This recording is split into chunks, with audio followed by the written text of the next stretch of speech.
Bonjour à tous. Aujourd'hui, nous allons parler de musique. Est-ce que la musique peut être avec le travail un complément ou est-ce que la musique est un divertissement à part entière? Je vais répondre à toutes vos questions aujourd'hui. Bonjour. Sur cette chaîne, je fais une vidéo, le plus souvent possible. Alors, n'hésitez pas à vous abonner, à activer la petite cloche pour ne rater aucune des prochaines vidéos. Alors, la musique, faut-il l'employer tout le temps ou est-ce que cela doit être un divertissement? Je vais vous montrer comment faire pour savoir si vous devez travailler avec de la musique.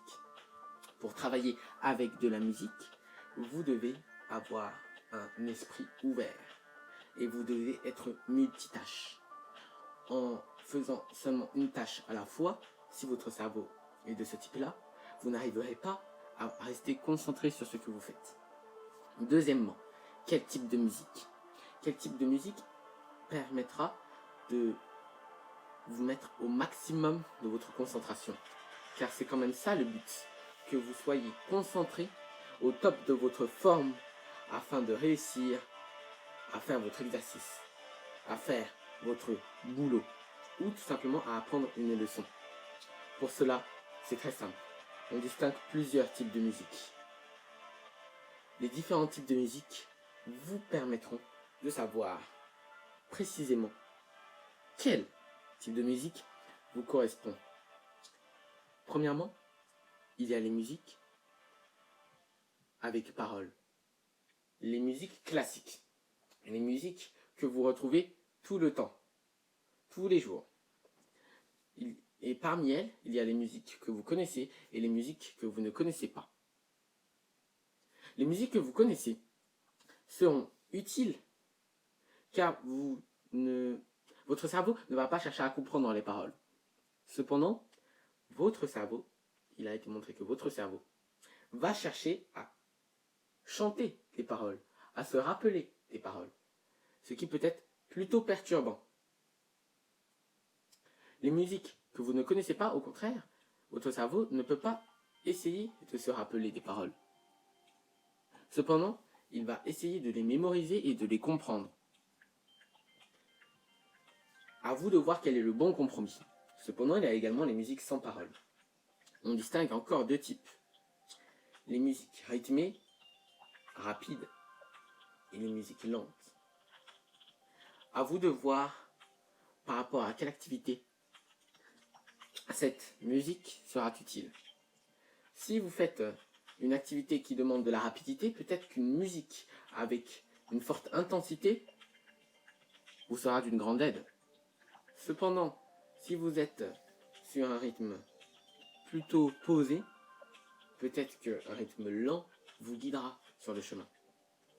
Au final, lorsque vous aurez trouvé votre type de musique, sachez qu'il s'adapte en fonction de l'activité que vous faites, mais qu'il peut être d'une grande aide, comme un couteau à double tranchant. Alors, utilisez-le bien et gérez bien la musique pour qu'elle soit votre allié plutôt que votre ennemi. Avant de vous dévoiler une petite astuce avec la musique et de comment faire pour pouvoir écouter de la musique en dormant par exemple, sans pour autant réveiller votre conjoint, sans pour autant avoir mal aux oreilles, cette petite astuce, je tiens à vous rappeler que vous pouvez vous abonner, activer la petite cloche pour ne rater aucun de mes prochains podcasts. Je suis vraiment content d'avoir créé cette chaîne et j'espère que vous trouvez mon contenu attrayant et que c'est pour cela que vous l'écoutez. Bien, cette petite astuce consiste tout simplement à utiliser un bandeau et des écouteurs plats. Vous mettez des écouteurs plats et par-dessus vous mettez un bandeau. Alors je ne sais pas si vous savez ce qu'est des écouteurs plats, mais c'est tout simplement des écouteurs qui sont plats. D'accord?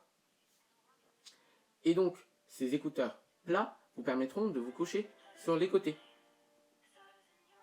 sans que cela vous gêne. De plus, le bandeau va les maintenir. C'est mon astuce, j'espère qu'elle vous plaît.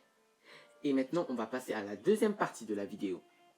Comme vous avez vu dans le titre, comment apprendre en 8 minutes, je vous ai montré comment apprendre avec la musique.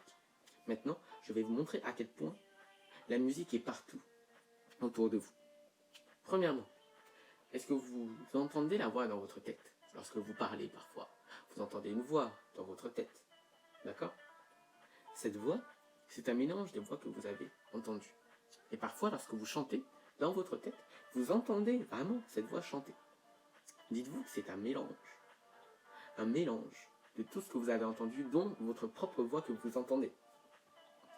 Un autre fait sur la voix. Vous savez peut-être que on n'entend pas votre voix comme vous l'entendez. Cela est dû au fait que vous entendez également par l'intérieur de votre bouche. Ok, et maintenant, je vais vous montrer comment faire de la musique, comment apprendre d'un instrument. Comment apprendre d'un instrument maintenant? C'est très simple. Commencez par Au clair de la lune. C'est tellement facile que vous pourrez le faire sur n'importe quel instrument. Aussi peu doué que vous êtes, vous pourrez faire ce morceau Au clair de la lune sur n'importe lequel. Deuxièmement, n'hésitez pas à faire un morceau que vous connaissez et à chanter par-dessus. Ce que je vous conseille, c'est de mettre une note à chaque mesure ou une note à chaque temps. Cela fera la basse et vous pouvez chanter par-dessus. D'accord? Donc vous mettez une note à chaque fois comme ça. Comme ça. Et vous commencez à chanter. Certes, ce n'est pas de la mélodie incroyable, mais vous allez voir que vous allez être étonné.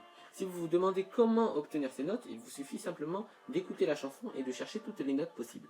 Donc évidemment, vous devez connaître toutes les notes possibles, c'est-à-dire les 12 notes dans notre musique européenne moderne possible.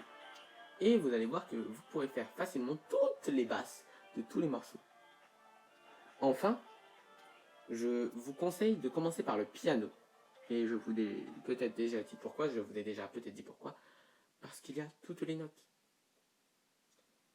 Voilà. Donc j'espère que ce podcast vous a plu. Il était court, je sais, un peu moins de 8 minutes, je pense. Mais en tout cas, j'espère qu'il vous a plu. À la prochaine. Ciao.